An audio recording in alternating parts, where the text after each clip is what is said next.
Mirada en otras grandes cuestiones del mercado, tensiones geopolíticas que captan nuestra atención y recibimos ahora a Enrique Navarro Gil, consultor internacional de defensa y relaciones internacionales. Muy buenos días. Hola, buenos días.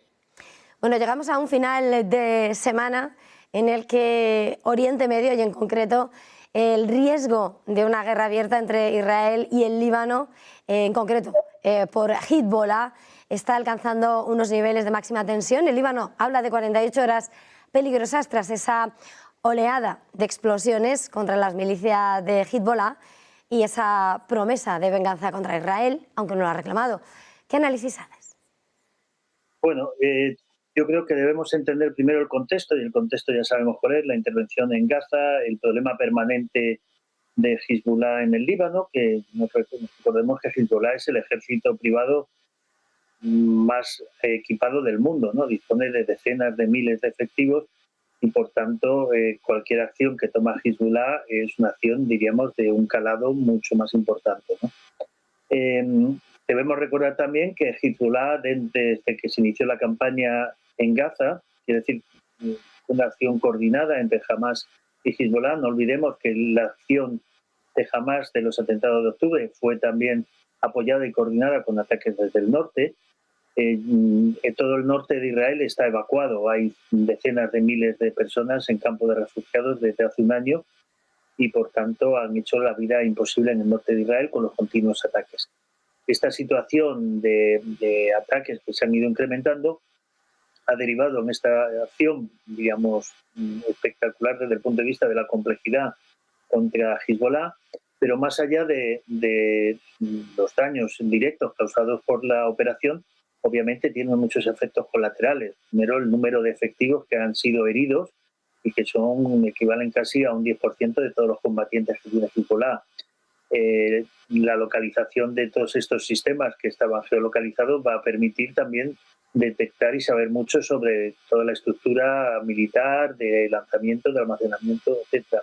Con lo cual, diríamos que Israel ha dado un paso muy importante para poder dar un golpe, diríamos, muy relevante contra la capacidad militar de Hezbollah, y es difícil pensar, después de ver las declaraciones de los ministros de Defensa de Israel, que no la habrá aprovechado. Tiene una ventana en la que Hezbollah está descabezada y podría, de alguna forma, terminar de destruir la amenaza de los cohetes sobre Israel.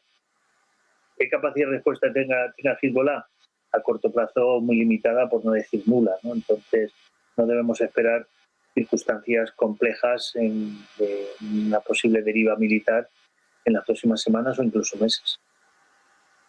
En este complejo escenario, hoy el Consejo de Seguridad de Naciones Unidas se reúne a petición del Líbano para mirar a lo que es ese riesgo, ¿no?, de escalada de una guerra, y en un contexto en el que los actores se van pronunciando. Alemania ha negado haber suspendido la exportación de armas a Israel en un momento en el que la actuación de Israel, tras lo que son pues casi un año de guerra en Gaza, tras los ataques sorpresivos del 7 de octubre, han cuestionado mucho, ¿no?, ese impedimento para minar el número de víctimas civiles, la ayuda humanitaria.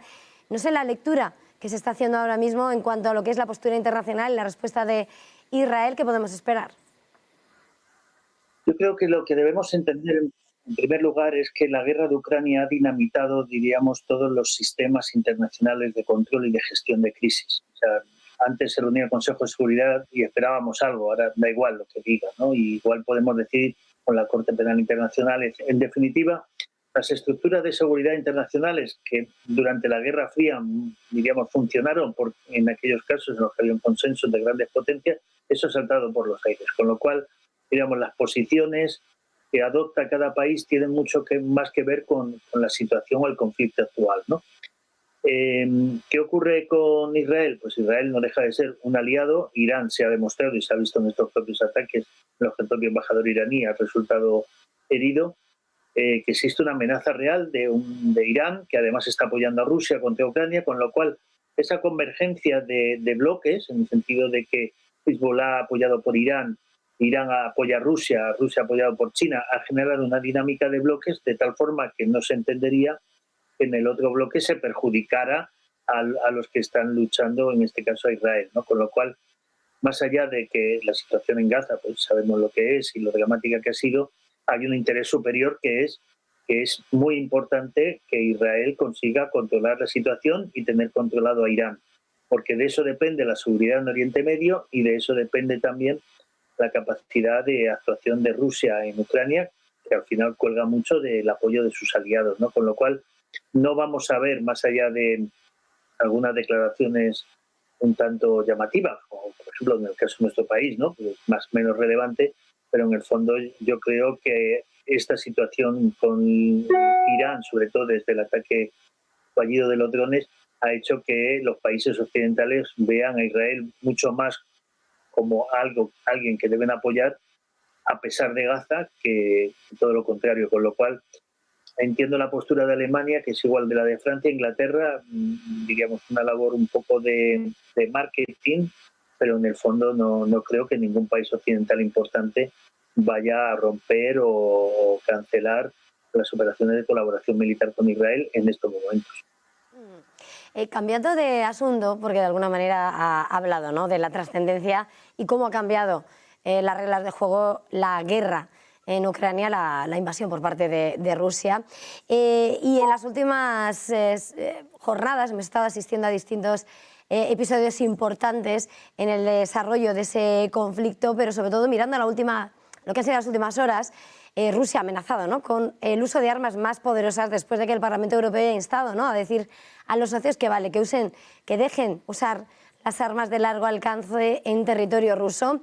Algo que no sé si, como estaba diciendo, es solamente elevar el tono y realmente no tenemos que temer que se pase a esas armas mucho más complejas, armas nucleares tácticas, por ejemplo. ¿Qué lectura hace de ese discurso de amenazas? A ver, tenemos que entender cómo es la estructura militar y la geografía rusa. Rusia es un país enorme, gigante. Por mucha capacidad militar que tenga, lo que se ha demostrado es que toda su capacidad militar está volcada en Ucrania. Y eso hace que una operación, como vimos ayer, que 100 drones por la noche puedan cruzar 500, 600 kilómetros de territorio ruso y llegar a un objetivo y destruir uno de los principales arsenales militares rusos, ¿no? ¿Por qué Rusia teme tanto y por qué Ucrania insiste tanto en disponer de armas de largo alcance que golpeen a Rusia? Primero, porque Rusia se beneficia de su territorio para tener todo el soporte logístico en la guerra de Ucrania. Sin ese soporte logístico dentro de Rusia, la guerra en Ucrania se habría acabado. Y segundo, porque como se demuestra, Rusia es incapaz de defender todo su territorio, con lo cual sus vulnerabilidades son enormes ante este tipo de amenazas de largo alcance. Y esto provocaría realmente un cambio cualitativo. Zelensky lo decía ayer y es lo que va a insistir en su reunión en la semana que viene con el presidente Biden y con Kamala Harris, es con estas armas se produce un cambio cualitativo. ¿Por qué? Porque igual que Ucrania es mucho más fácil de defender porque es mucho más pequeño y los ataques se concentran en muy escasos objetivos, Rusia tiene tantos miles de objetivos que es imposible controlarlos todos. De tal manera que es un antes y un después. ¿Debemos creer a Rusia cuando dice que va a utilizar armas nucleares? Lo que Rusia sabe es que cualquier uso de un arma nuclear nos lleva a la guerra nuclear.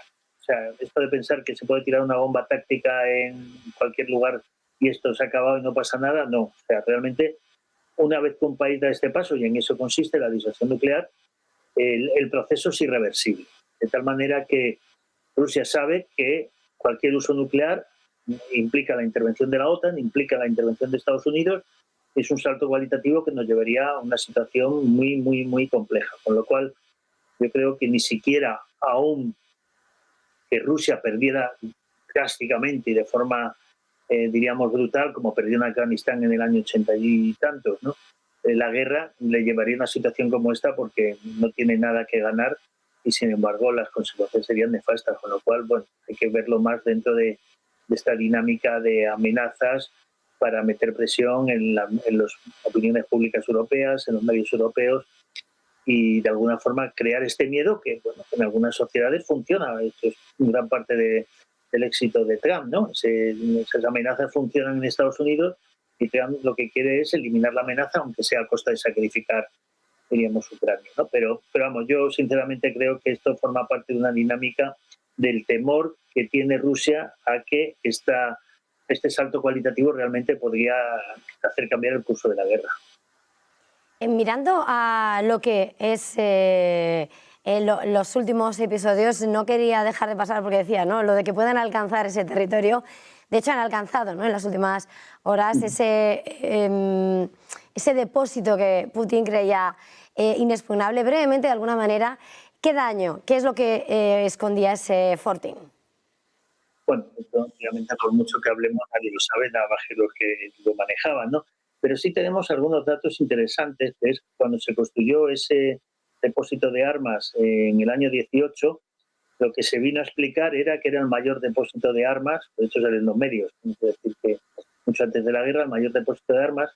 Segundo, si vemos las dimensiones, estamos hablando de un depósito de armas de casi 12 kilómetros de diámetro, con lo cual estamos hablando de un gran almacén con todas las estructuras subterráneas, lo cual también da a entender, que esto es muy normal en casi todos los arsenales de militares, con munición, etcétera. O sea, quiere decir que el tamaño es importante. La localización es muy relevante también porque está en un sitio aislado, muy al noreste, muy lejos de todos los frentes, con lo cual debe tratarse de un depósito de entidad importante, pues son los que se encuentran, diríamos, más aislados, más lejos del frente. Y luego el hecho de que pudieran llegar 100 drones y explosionarlo, pues obviamente es un reto que no se explica, porque teóricamente esto no debería haber pasado con los sistemas de control de tráfico aéreo, etcétera, lo cual demuestra esas vulnerabilidades. El tamaño de las explosiones que han sido detectadas por los sismógrafos de todo el mundo pues dan a entender que la explosión ha sido de una enorme entidad. ¿Qué es lo que puede haber explotado? Eso es más difícil de saber. Por la estructura podemos saber, pues se dice que había misiles norcoreanos, lo cual tiene sentido porque está dentro de las vías férreas que cruzan Siberia hasta Corea del Norte. Es decir, creo que sinceramente puede haber sido un golpe muy importante. ¿Hasta qué punto puede ser determinante? Bueno, pues lo veremos en las próximas semanas, pero tengamos en cuenta que producir todo ese armamento cuesta meses, muchos meses. Los misiles Iskander o los misiles norcoreanos o la munición lleva mucho tiempo, con lo cual simplemente el hecho de haber destruido la capacidad militar de Rusia en un par de meses pues es un drama para el ejército ruso, sobre todo ahora que su misión fundamental era atacar Ucrania con este tipo de misiles. Sin duda, lo que más grave de esto demuestra es que si este está al alcance de Ucrania a 500 kilómetros de su frontera, eso significa que todo es vulnerable y esto se une a lo que decía antes.